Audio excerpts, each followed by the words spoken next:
Assalamualaikum warahmatullahi wabarakatuh. Perkenalkan, kami dari kelompok 1. Saya Elot Resiha dan teman saya Gus Munif. Di mata kuliah Gerakan Keagamaan Baru, kami akan menjelaskan hasil diskusi kami berjudul Neo Age, Neo Spiritual dan Human Potential Movement. Yang pertama, apa sih yang dimaksud dengan Neo Age? Neo Age yang berarti zaman baru atau biasa disebut dengan gerakan zaman baru. Neo Age Movement merupakan suatu gerakan spiritual yang terbentuk di pertengahan abad ke-20.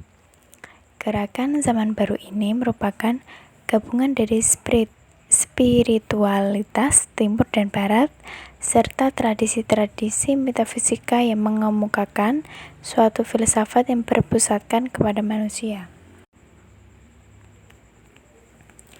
Gerakan Neo Age memiliki akar dalam sejarah kuno.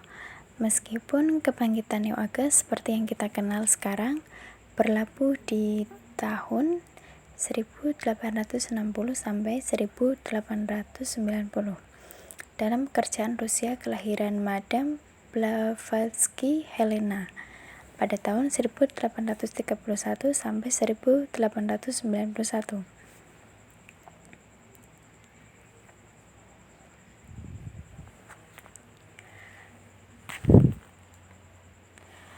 Adapun peran penting Helena Blavatsky yaitu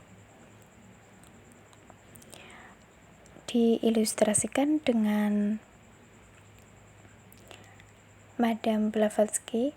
Ajaran dalam volume ini milik tidak ke Hindu, Zoroaster, Kasdim, Buddha, Islam, Yahudi atau Kristen secara eksklusif. Doktrin rahasia ini adalah inti dari semua ini, bermunculan dari dalam asal-usul mereka. Berbagai agama skema sekarang dibuat untuk menggabungkan kembali ke elemen asli mereka, dari mana setiap misteri dan dogma telah tumbuh, berkembang dan menjadi terwujud. Peran penting dari Helena Blavatsky terbaik yaitu diilustrasikan sebagai sumber dari pemikiran okultisme modern, dan itu baik pencetus dan atau popularizer banyak ide dan istilah yang memiliki abad kemudian dirakit dalam gerakan Neo Age. Teosopikal masyarakat yang ia dirikan telah menjadi pendukung utama filsafat okultisme di barat dan jalan yang paling penting dari pengajaran timur ke barat. Secara umum, gerakan ini memadukan ajaran agama-agama timur seperti Buddha, Hindu, dan Taoisme dengan ilmu pengetahuan seperti fisika, kuantum, astrologi, metafisika, atau bahkan Gnostic Science. The Neo Age Movement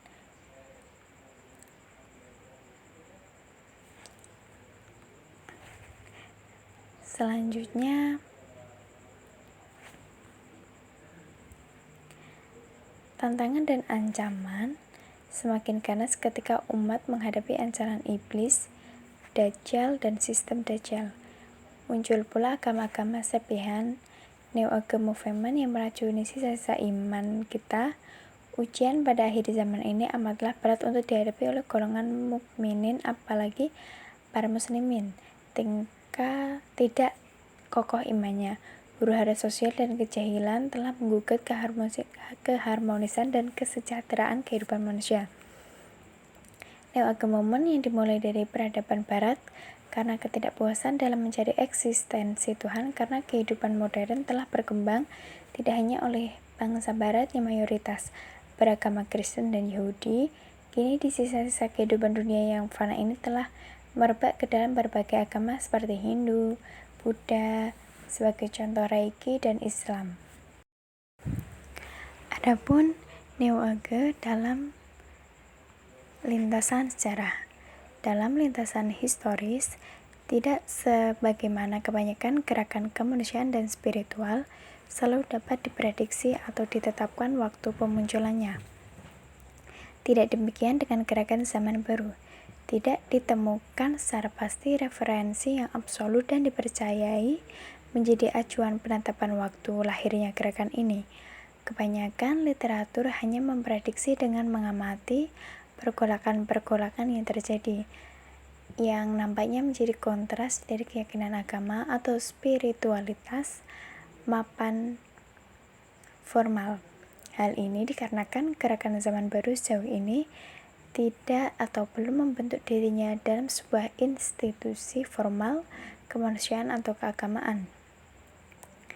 Beberapa penulis seperti Sukidi atau sekarang berada di USA, untuk kepentingan tulisan ini penulis sempat kontak beliau melalui email yang secara khusus banyak menulis tentang fenomena perkembangan gerakan zaman baru dalam berbagai perspektif. Sukidi menulis Neo-Age Movement sebagai gerakan zaman baru mulai menjadi diskursus publik selama dasawarsa 1980-an dan terus berlanjut ke 90-an. Maraknya wacana ini sebenarnya merupakan puncak kesinambungan sejarah.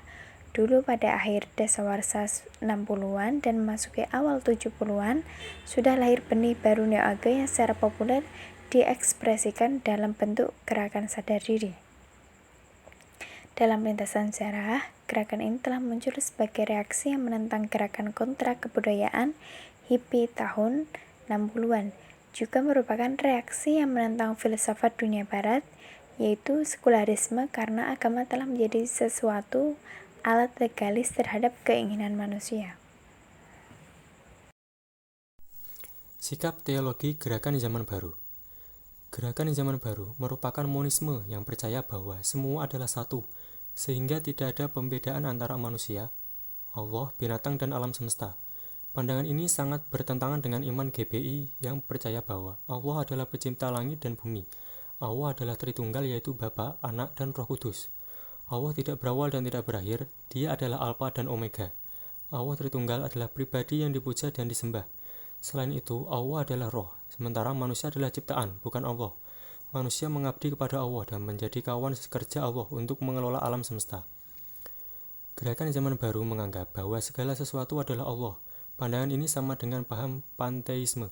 Pemahaman demikian sama sekali berbeda dengan iman GBI. Alam semesta adalah ciptaan Allah. Allah menciptakan langit dan bumi dengan firman-Nya.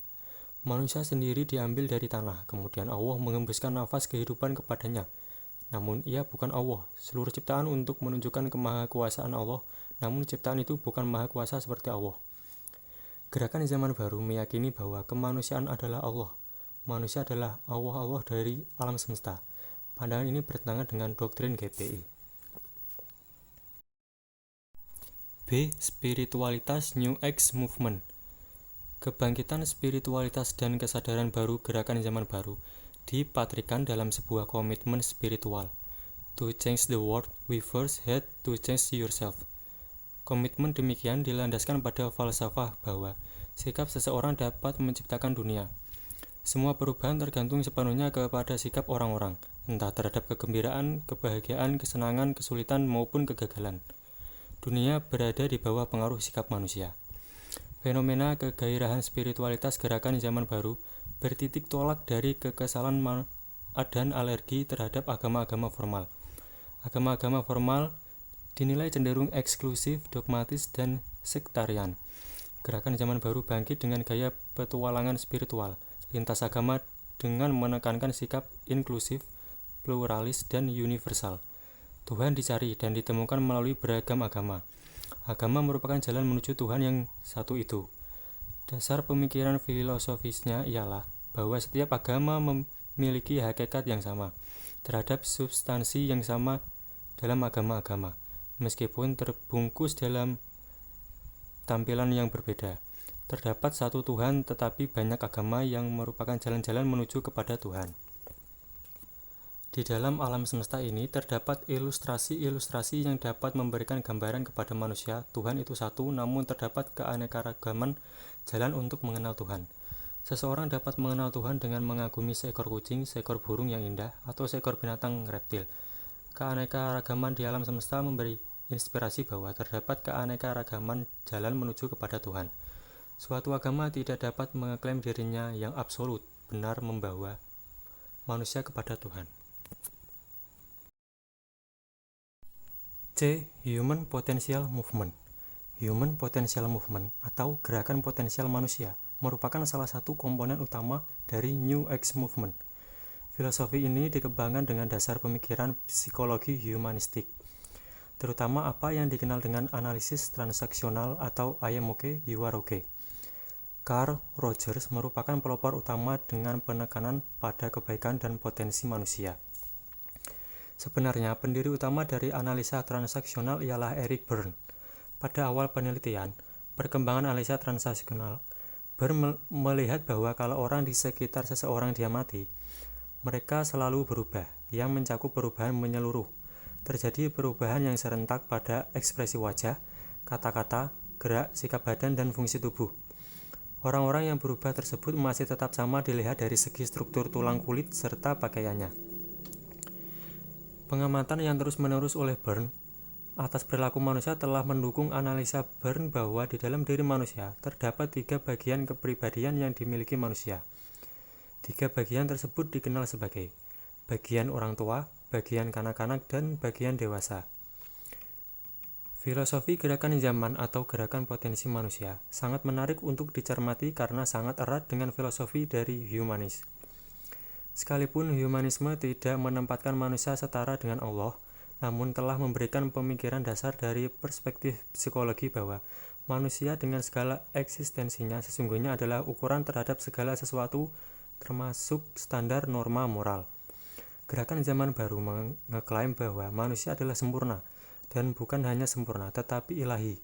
Manusia adalah Allah secara tersamar, dan natur manusia yang ilahi ini tidak disadari oleh manusia. Jadi gerakan zaman baru ada untuk membangunkan Allah yang sedang tertidur di hakikat manusia yang terdalam, atau membangunkan kesadaran bahwa manusia itu sendiri adalah Allah. Inilah fokus utama dalam gerakan potensi manusia. Sekian pemaparan materi dari kelompok kami, kurang lebihnya mohon maaf. Wassalamualaikum warahmatullahi wabarakatuh.